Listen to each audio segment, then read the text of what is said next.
By David Nakamura and David Nakamura, reporter covering the White House. Email bio follow Njiran White House reporter. Email bio follow September 25 at 11:46 a.m. United Nations. President Trump declared Tuesday that his administration will reject attempts from other nations to impose constraints on the United States, vowing to take action in world affairs based on his judgment about how it would benefit Americans. In a speech before world leaders at the UN General Assembly, Trump issued a sharp warning to the leaders of Iran, Syria, Venezuela, and China over what he described as their rogue behavior. But the president also made clear that the United States, under his leadership, would not be bound in its affairs by the consensus among traditional allies and partners.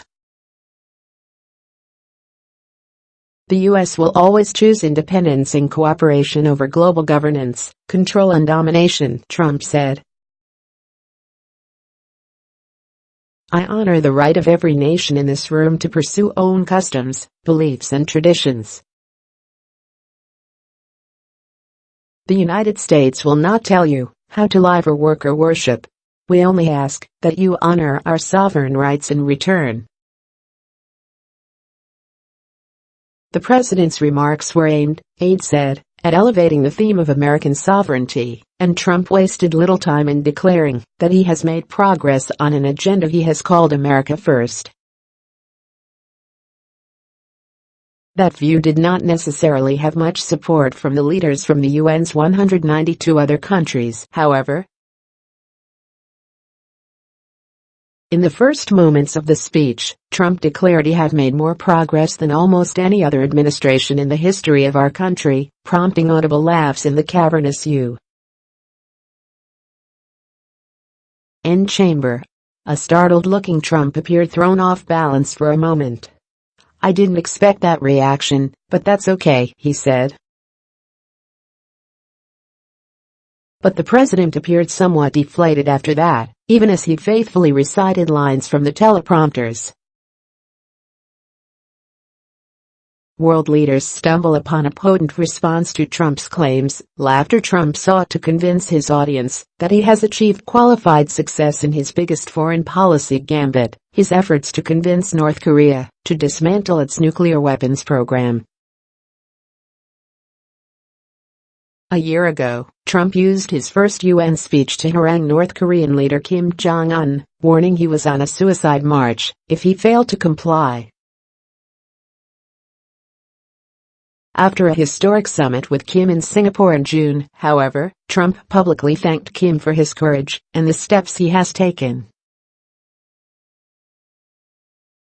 Trump, who said this week he will have a second summit with Kim quite soon, emphasized that Pyongyang has not tested a ballistic missile since the engagement process began early this year.